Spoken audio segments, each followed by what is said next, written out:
हम सब ने मिलकर के लोकतांत्रिक तरीके से, संवैधानिक तरीके से, वोट की ताकत से इस देश से तानाशाही को खत्म करने का, हमारे स्वतंत्रता संग्राम सेनानियों के कुर्बानी के दम पर जो संविधान मिला, लोकतंत्र के जो अलग अलग स्तंभ बने, आज भी इस तानाशाही के अंधकार युग में भी अपनी भूमिका को निभाए हैं। आज पूरा देश जिस बात का इंतजार कर रहा था, लोकसभा चुनाव जो लोकतंत्र का महापर्व होता है, इस लोकसभा चुनाव के दौरान जिस तरह से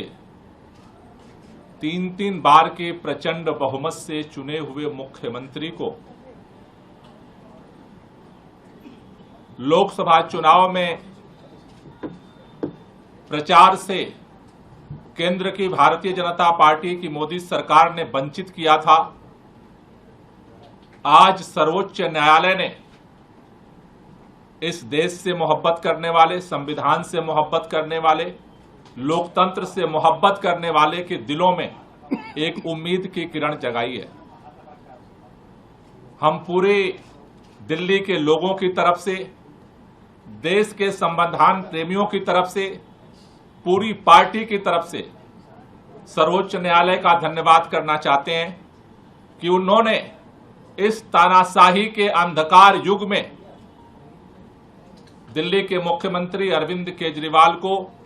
अंतरिम बेल दे करके एक उजाले की रोशनी जलाई है। आज पूरी दिल्ली ही नहीं, पूरा देश खुश है, इस बात से प्रफुल्लित है कि इन विपरीत परिस्थितियों में भी भारत के अंदर हमारे स्वतंत्रता संग्राम सेनानियों के कुर्बानी के दम पर जो संविधान मिला, लोकतंत्र के जो अलग अलग स्तंभ बने, आज भी इस तानाशाही के अंधकार युग में भी अपनी भूमिका को निभाए हैं। इसके लिए तहे दिल से बहुत बहुत शुक्रिया। ये सत्य की जीत हुई है, क्योंकि जिस तरह से बिना किसी सबूत के, बिना किसी एफआईआर के, जिस तरह से अचानक उठा करके मुख्यमंत्री जी को जेल में डाला गया, आज सुप्रीम कोर्ट के अंतरिम बेल मिलने से एक बात साबित हुई है कि आज सत्य की जीत हुई है और लोगों में एक उम्मीद की किरण बंधी है।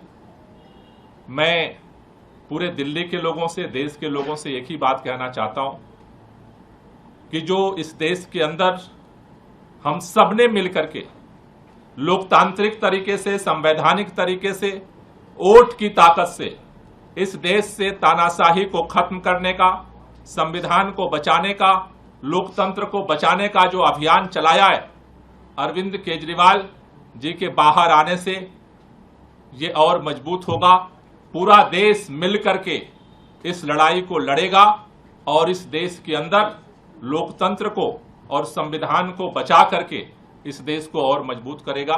तो मैं पुनः सभी लोगों को बधाई भी देना चाहता हूं और खास तौर से सुप्रीम कोर्ट का धन्यवाद करना चाहता हूं। उत्तर प्रदेश की हर खबर से अपडेट रहने के लिए श्रेष्ठ यूपी को करें सब्सक्राइब, बेल आइकन दबाएं और देखते रहें श्रेष्ठ यूपी।